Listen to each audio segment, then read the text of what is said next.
So today we're going to be proving that the product of two negative numbers is always equal to a positive number, meaning that for, say, positive numbers a and b, minus a times minus b is always equal to a times b. And while this may seem like a pretty obvious fact, learning it in elementary school, you will see that proving it will require some pretty good understanding of some abstract algebra notions, and namely properties of rings and fields. And the two main properties that we're going to need in order to prove this, so we will use the property that the real number forms a field with the addition and standard multiplication. And we will use the property that for any real number a, there exists a unique number, let's call it minus a, such that a plus minus a is equal to 0. Meaning that for any real number, we have an additive inverse of that exact number. That being the number minus a, which we obviously know how to compute. For example, 2 plus minus 2 is always equal to 0. And while this may seem pretty redundant or obvious to mention such a property, it is worth seeing it as a property of fields and not only of the real numbers alone. And the second property that I want to recall to you is also a pretty standard one, and that being the distributivity of the real numbers. Meaning that if you have some real numbers a, b, and c, and you have a times b plus c, this is always equal to a times b plus a times c. And conversely, if you have b plus c times a, we have b times a plus c times a. And of course, these are properties that you encounter in any ring. If you're familiar with abstract algebra, you encounter distributivity in any ring or field. And also, this is a property for groups, the additive inverse. So if you have a group G with some addition operation plus, which we will denote by plus, this also happens over there. And now let's go over the steps in proving that minus a times minus b is equal to a times b.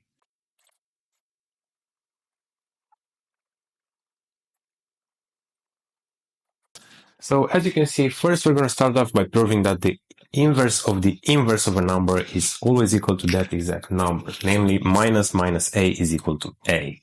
And second, we're going to prove that minus a times b is equal to minus ab. And while this may seem pretty obvious, starting from the definition of a ring, this may not be so simple to prove. And the importance of this property could be seen better if we also look at the fact that a times minus b is equal to minus a times b. And by minus a times b, I mean the additive inverse of the element a times b. Okay, let's go over the first fact.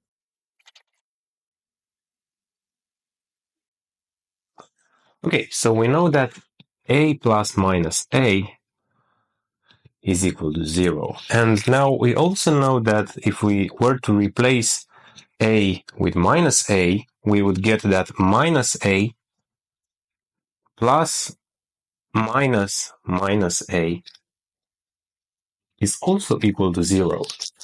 And we can reverse the terms. We can apply the commutative property of the real numbers to reverse those two terms and get minus a plus a is also equal to 0. And by the unicity of this inverse element to the addition, we get that a and minus a have to be equal, completing the first part. Oh, sorry. And now for the second part. And once again, we know that a plus minus a is equal to 0. And let's multiply both sides by b. And we get that a plus minus a times b is equal to 0 times b.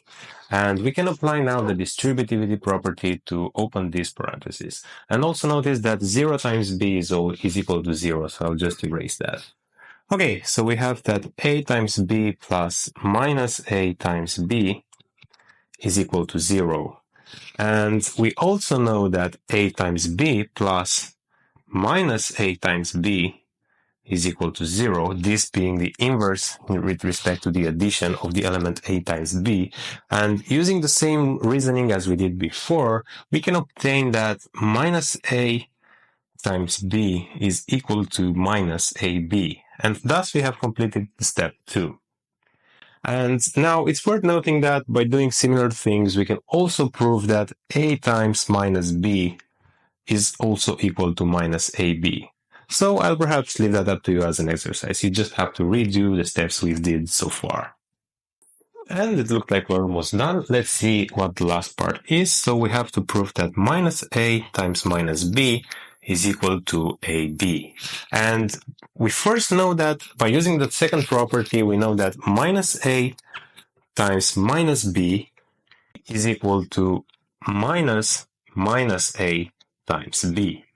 And now using the first property where we have minus a equals a, these minuses will cancel out and this would be equal to just ab.